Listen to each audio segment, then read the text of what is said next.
শুভ সকাল বন্ধুরা, সবাই কেমন আছো বলো। আমি তো ভালোই আছি।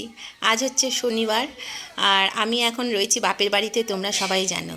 এই দেখো, এটাই হচ্ছে আমার বাপের বাড়ি, আর এটা হচ্ছে আমার বাপের বাড়ির উঠোন।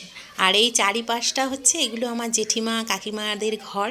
অনেকটা বড় পরিবার আমাদের, অনেকজন মিলে বাড়ির পরিবার আমাদের বাড়ির, বাপের বাড়ির। আর আজকে সকালে যেহেতু আমি দেরিতে উঠেছি, মা বললো সকালের দিকে নাকি বৃষ্টি হয়েছে। যেহেতু বৃষ্টি হয়েছে জানো তো, একটু ঠান্ডাটাও একটু বেশি। এমনি গ্রামের বাড়িতে ঠান্ডাটা বেশি, তার মধ্যে বৃষ্টি হয়েছে। তারপর হাত মুখ ধুয়ে নিলাম, আমি একটু বাইরেই বসলাম। মা দেখলাম এসে চা দিয়ে গেল। আমি বললাম তাহলে বাইরেই বসে চাটা খাই, যদি রোদ ওঠে। কিন্তু জানো তো, রোদ ওঠেনি। এত ঠান্ডা লাগছে, খুব ভালোও লাগছে। তা চাটা খেতে খেতে ভাবলাম যাই ঘরে গিয়ে দেখি বাবা উঠেছে কিনা। তো দেখলাম বাবা উঠে গেছে, শুয়ে শুয়ে খবর দেখছে ফোনে, আর বাচ্চাটাও ঘুমোচ্ছে।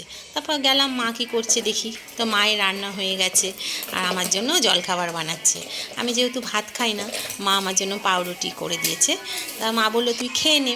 তা আমি বললাম এখনই খাবো, দাও খেয়ে নিই। তা খেতে বসলাম, আর আমাকে একটু পালং শাক দিল। আমি তো বললাম এখন দিলে কেন তুমি, আমি দুপুরেই খাবো। তা মা বললো খেয়ে দেখ না কেমন হয়েছে। তা খেয়ে তো খুব ভালো লেগেছে, খুব সুন্দর করেছে নিরামিষ পালং শাক। তারপর খাওয়া দাওয়া করে উঠলাম, দেখলাম আমার বোনের ছেলে উঠে গেছে। বোন ওকে হাত মুখ ধুয়ে দিয়েছে, আর এবার ও ঘুম থেকে উঠে একটু মাঠে যাবে, যেহেতু আমাদের বাড়ির সামনেই মাঠ। এবার মাঠে যাবে, বায়না করছে। আর আমার ছেলেকে পেয়েছে, অনেক দিন পর দাদাকে পেয়েছে, সেই জন্য দাদাকে নিয়ে মাঠে চলে যাবে। এবার আমিও বললাম তাহলে চল, বোন আর আমি দুজনে মিলেই গেলাম। এই দেখো কি করছে। এখানে একটা কাদের ছাগল সব বেঁধে রেখেছে, আর এই ছাগলের বাচ্চাটাকে ও কোলে নেবে। সেই কি সব সময় বায়না করছে আমি নেব আমি নেব। আমি বলছি তুই ভয় পাচ্ছিস না, সে ও নেবে। তা আমার ছেলেকে বললাম দে ওকে একটু, ভাইকে। আর ও সেই ওই বাচ্চাটাকে নেবে, দেখো কি করছে। ও নিয়ে কোলে নেবে, ছোট্ট ভাই ওটাও। তারপর দুজনে মিলে তো সেই কি আনন্দ। ওরও ভালো লাগছে, দাদাকে পেয়েছে। কেউ তো ওর সাথে খেলার সাথী নেই, একা একাই থাকে, সবাই কাজে ব্যস্ত থাকে। আর আমার ছেলেও অনেক দিন পরে পেয়েছে। তারপর এখানে একজনের বাড়িতে কি সুন্দর ফুল ফুটেছে, দেখো কি সুন্দর না। তারপর বাড়িতে এলাম, মাঠের থেকে দেখছি বাবা খবরের কাগজ পড়ছে, আর বোন এইদিকে বলছে খুব দুষ্টুমি করে, বদমাইশি করে। আমি বলছি ও তো এখন বদমাইশি করারই বয়স। মাও বলছে ও যেহেতু ছোট, ও তো একটু বদমাইশি করবে, ও কি আর বোঝে এখন। তারপর সবাই বাচ্চাটাকে সঙ্গে আমরা মানে খুব আনন্দ করছিলাম। বললাম চল ছাদে যাই। তারপর আমাদের দেখেছে ছাদের মধ্যে ও কোলে উঠবে না, এইভাবেই ও ছাদে যাবে। তারপর আমরা ছাদে গেলাম, গিয়ে কিছুক্ষণ সময় কাটালাম, অনেকক্ষণ গল্প টল্প করলাম বোনের সাথে। তারপর নিচে চলে এলাম, এসে চান টান করে সবাই খেতে বসে পড়লাম। ওদের সবার খাওয়া হয়ে গেছে, আমি আর বাবা বসেছি দেখো খেতে। তারপর খেয়ে দিয়ে কিছুক্ষণ বিশ্রাম করলাম। তারপর বোনকে বললাম চল আমি একটু ঘুরে বেড়াই আমাদের পাড়ার মাঠটা। তারপরে পুকুর আছে, দেখো এগুলো পুকুর, এটা আমাদেরই পাড়ার।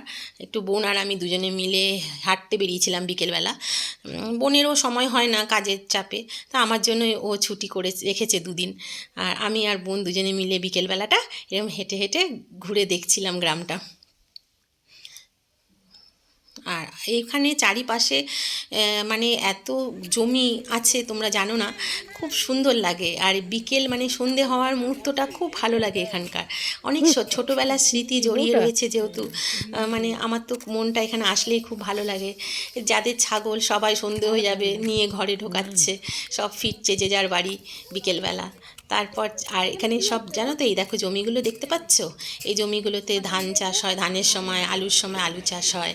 তারপর ফিরে এলাম, আর এই যে মাঠটা সকালবেলা গেছিলাম, সেই মাঠেই কিন্তু এখানে সমস্ত বাচ্চারা বড়রা সবাই বিকেলবেলাটা খেলে। আর ওই দূরেই আছে প্রাইমারি স্কুল, তারপর অঙ্গনারী স্কুল, ক্লাব, এখানকার সব মানে এখানে সব পাশাপাশি সব রয়েছে। আর বাচ্চা বড় সবাই এখানে খেলে। আমরাও এখানে কিছুক্ষণ সময় কাটালাম। এখানে আমার ছেলেও খেলছে, এখানে তো ওর বন্ধু অলরেডি আছেই, ছোটো থেকে যেহেতু মামার বাড়ি আসে অনেক বন্ধু আছে জানো তো। আর দাদার ছেলেরাও আছে ওরই বয়সী, সব সমবয়সী, ওদের সাথে খেলাধুলো করে। তারপর বোন আর আমি কিছুক্ষণ এখানে সময় কাটিয়ে, ওই দেখো আমাদের বাড়ি, কিন্তু ওই গেটটা দেখতে পেলে, ওটা আমাদের বাড়ি, একদম মাঠের সামনেই আমাদের বাড়ি। এই করতে করতে সন্ধে হয়ে গেল, তো বললাম চল চল এবার ঘরে যাই। তারপরে ঘরে গিয়ে দেখলাম মা আমাকে টিফিন দিল, চা দিল, এই যে আমার ছেলে খাচ্ছে। আমরা টিফিন চা খেলাম, আর আমাকে স্যান্ডউইচ দিয়েছিল। মা বললো ওই টিফিনটা খা। রাতে আমাদের রান্না হয়েছিল চিকেন কষা আর ফ্রায়েড রাইস, মাই রান্না করেছিল, খুব সুন্দর হয়েছিল খেতে। আর আমরা সবাই আগেই, বোন আর আমি দুজনে মিলে খেতে বসে পড়লাম, আর ওদের সবার আগে খাওয়া হয়ে গেছে। তারপর খেয়ে দিয়ে আমরা শুয়ে পড়লাম। আজকে এই পর্যন্তই, আজকে টাটা।